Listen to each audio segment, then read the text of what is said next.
नमस्कार, आप देख रहे हैं श्री एकता टाइम्स नेट न्यूज चैनल और मैं रशीद रसिक आपका स्वागत करता हूं। महा विकास आघाड़ी में शिप शेयरिंग को लेकर विवाद जारी है, लेकिन उसके बीच में उसके साइड इफेक्ट भी देखने को मिल रहे हैं। समाजवादी पार्टी के साथ कितनी बात बनी और कितनी नहीं है तो जग जाहिर है, लेकिन अल्पसंख्यक क्षेत्र के अंदर यदि इस प्रकार का विद्रोह उठता है और जनता मांग करती है अपने नेता से कि आप उसकी परवाह ना करो, आप लोगों के लिए काम करते रहे हो और इसलिए लोगों के हक के लिए चुनाव में खड़े हो जाओ, भले ही वो निर्दलीय तौर पर। और नेता उनकी बात को मानता है लोगों के दबाव में आकर, क्योंकि उनका कहना है कि जनता से पार्टी है और पार्टी जनता से है। यदि जनता की मांग है कि मैं चुनाव में खड़ा हूँ उनके विकास के लिए, उनके लिए कार्य करने के लिए, तो ये मेरा फर्ज बनता है। वही दायित्व निभाते हुए मैं निर्दलीय तौर पर चुनाव मैदान में उतर रहा हूँ जनता की सेवा करने के लिए।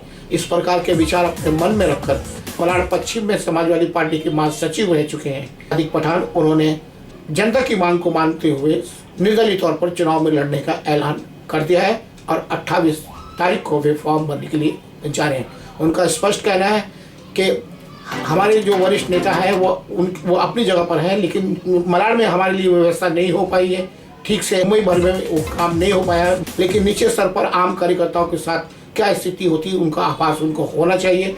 लोकसभा के चुनाव के समय जब समझौता किया गया था उस वक्त भी काफ़ी तकलीफों का सामना मुझे और मेरे कार्यकर्ताओं को पड़ा था, क्योंकि जब हम समर्थन देने के लिए उपस्थित उम्मीदवार के पास जाते हैं तो ना वहाँ इज्जत मिलती है और ना ही कोई सम्मान मिलता है और हमेशा ही नज़रअंदाज किए जाते रहे हैं। तो इस प्रकार जिन कार्यकर्ताओं के बीच में हम लीडर बनकर उनके लिए उपस्थित होते हैं और उन्हीं की नज़रों में यदि हमारा अस्तित्व को ख़त्म करने की कोशिश की जाती है उनके बर्ताव द्वारा, तो फिर ऐसे लोगों के साथ चल के क्या फ़ायदा।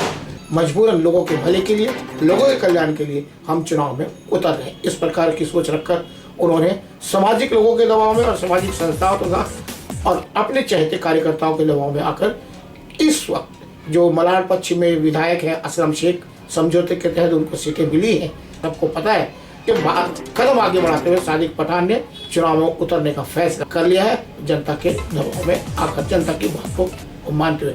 और तमाम सामाजिक संस्थाओं जैसे कि बिहारी एकता मंच मालवनी क्षेत्र में छोटे मोटे कारखानों में कार्य करने वाले हजारों लोग बिहारी लोग हैं जो काम करते हैं, सभी धर्म मजहब के लोग उनके लिए कार्य करने वाली संगठन है। तस्लीम शेख के नेतृत्व में यह संगठन काम कर रहा है। उसने पूर्णतः सादिक पठान के बैकबोन बनकर अपना समर्थन देने का निर्णय किया है। चाहिए कि सादिक पठान ने पिछले कई सालों के अंदर समाज के अनेकों उल्लेखनीय कार्य किए हैं। गटर नाले, ये शौचालय साफ करने की बात हो, गटर नाले बनवाने की बात हो, या गैस सिलेंडर उपलब्ध कराने की बात हो, जो अपाहिज लोग थे ट्राईसाइकिल लोगों को वितरित की उन्होंने। स्कूली बच्चों के जो गरीब लोग होते हैं पढ़ना चाहते हैं उनको फीस नहीं उपलब्ध हो पाती, वो फीस भरने की बात हो, या हॉस्पिटल में जब लोग बीमार हो जाते हैं उनको मदद करने की बात हो। ऐसे कई ऐसे सामाजिक कार्य हैं जो सादिक पठान के द्वारा किए जाते रहे पिछले कई सालों से लगातार, लेकिन वो खुद के पैसे डाल के इस प्रकार की भूमिका लेते रहे हैं। तो उनका स्पष्ट मानना है कि यदि सरकार की तरफ से जीतने के बाद सरकार की तरफ से जो फंड आता है उसके माध्यम से वो बड़े स्तर पर कार्य कर सकेंगे और लोगों को राहत मिल सकेगी। इसी बात को लेकर वे चुनाव में खड़े हुए। तो सादिक पठान ने अनेकों मुद्दों पर श्री रशीद रसिक से बात की। आइए जानते हैं उन्होंने रशीद रसिक के साथ बातचीत करते हुए क्या कहा। पेश है एक विशेष रिपोर्ट।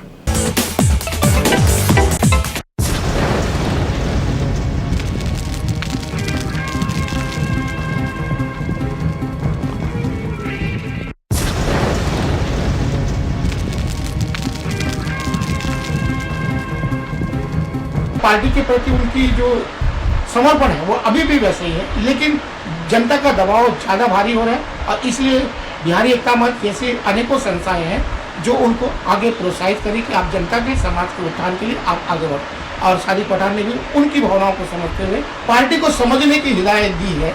उनका कहना है कि जनता मेरे लिए सबसे आगे है, क्योंकि जनता है तो पार्टी, तो मैं जनता को खो नहीं सकता। इसलिए उनके निवेदन पर मैं निर्दलीय रूप से चुनाव लड़ने के लिए जा रहा हूँ और सादिक पठान ने उसकी शुरुआत की है और 28 अक्टूबर को वे फॉर्म भरेंगे। तो सादिक पठान से जानना चाहेंगे कि वो क्या कह रहे हैं। उन्होंने कहा कि आप समाजवादी पार्टी के हो लेकिन आप चुनाव लड़ने जा रहे हैं, क्या कर रहे हैं? देखिए, हम नहीं चाहते थे कि हम चुनाव लड़े, लेकिन जनता बहुत ज़्यादा रिक्वेस्ट करने लगी और बोलने लगी कि नहीं आप काम अच्छा करते हो, आप चुनाव लड़िए। तो अभी चुनाव लड़ेंगे, आपकी ताकत बढ़ेगी तो कुछ फंड आएगा तो काम अच्छा होगा, तो आप लड़िए। तो बहुत विचार करने के बाद हमने फैसला किया कि शायद चुनाव लड़ना ठीक रहेगा। अभी पार्टी से तो युति हो गई और हम जनता हमें चाहती है, जनता को हम नाराज तो कर नहीं सकते, इसलिए हमने ये फैसला किया कि हम ये चुनाव लड़ लेंगे। बाकी तो आगे देखते हैं। ये काम बहुत सारा हुआ हमारा। बहुत सारे काम किए, क्या क्या काम किए? जैसे रोड का काम, बाथरूम का काम, साफ सफाई का काम है।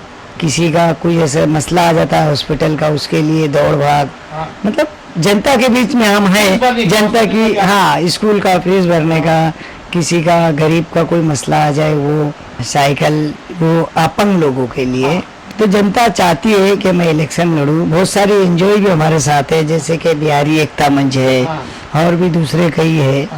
तो वो लोग सब मुझे चाह रहे हैं कि आप इलेक्शन लड़िए, खड़े हुए, हम आपके साथ हैं। तो मैं जनता को नाराज नहीं करना चाहता हूँ, और जो मेरे बड़े लोग हैं जैसे पार्टी के, उनको भी मैं दिखाना चाहता हूँ कि देखो, जनता को मैं नाराज नहीं कर सकता हूँ। पार्टी सांसद के चुनाव में भी महाविकास आघाड़ी के साथ थी। हाँ। और आपने भी सपोर्ट वर्चुअल मैं आपको वो रिस्पांस उनके द्वारा नहीं मिला जिनके साथ मिलकर आपने काम किया, सही बात है? नहीं मिला, नहीं मिला। हाँ। शायद ये भी एक कारण है ना? नहीं, ये भी कारण है। हाँ। लेकिन रिस्पॉन्ड नहीं देखने का था अपने को। हमारी पार्टी ने जिसको युति दी थी, हमको उसके साथ खड़े रहना था। हाँ। अभी भी मैं पार्टी के साथ ही हूँ और पार्टी के साथ ही रहूंगा। लेकिन युति होने की वजह से मैं ये इलेक्शन अपने तरीके से लड़ रहा हूँ। अभी हाँ। ग्रुप भी देखना है, जनता को भी देखना है। हाँ। दोनों चीजें, तो जनता को पहले देखा जाए, अच्छा, ग्रुप अपना बाद में देखेंगे। अच्छा। एक बात और, ये भी लोग चुनाव में खड़े होते हैं वो अपना उल्लू सीधा करने के लिए, अपना फायदा करने के लिए, आपकी इसे सोच है? नहीं, लोगों की क्या सोच है वो लोगों तक। अच्छा। और मैं ना किसी पे उंगली उठाता हूँ, ना किसी को बुरा बोलता हूँ, ना अच्छा बोलता हूँ। हाँ। जो है वो है। मैं तो ये चाहता हूँ कि बस समाज सुधार हो, अच्छा, और अच्छा रहे। अच्छा। और जितनी बेकारी है वो खत्म हो जाए। अब मेरे से तो नहीं होगी, लेकिन फिर भी जो मेरे से होगा मैं करूँगा। जो मेरे से होता है मैं करता हूँ। और इसी कारण मैं ये सोच रहा हूँ कि अगर मैं इलेक्शन में खड़े हुआ या कुछ ताकत मुझे मिल गई तो मैं अच्छे से जनता की सेवा कर सकूँगा। वो इंसान अपनी जेब से कर सकता है, वो मिलने पर क्या नहीं करेगा। सेवा करने का शौक ही है मुझे, मतलब जज्बा समाज सेवा करने का है, लेकिन आखिर अपने दिल से करे तो कितना करे ये। और फिर जनता की भी मांग है, रिक्वेस्ट है कि आप इलेक्शन लड़िए। अच्छा। महीने से 15-20 दिन से पब्लिक मेरे पीछे लगी है कि आप खड़े हुए। तो अभी ऊपर से जब आदेश आपको आएगा, अब समाजवादी पार्टी के लिए इतना मलाड़ पश्चिम में काम किया, कितने सारे श्रीकता ढंग से भी न्यूज सामने लाई, तो लीडर तो पूछेंगे, आप अबू आजम की खास भी हो, उनके आर बड़े बड़े कार्यक्रम में उपस्थित भी हुए, जब वो पूछेंगे तो आप पे प्रेशर तो पड़ेगा ना?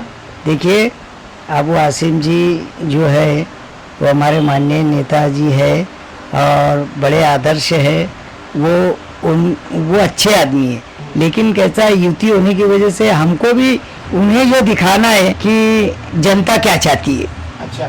युति में तो वो भी नहीं कुछ कर सकते, तो इसके लिए हमने जनता की बात को रखते हुए खड़े हुआ।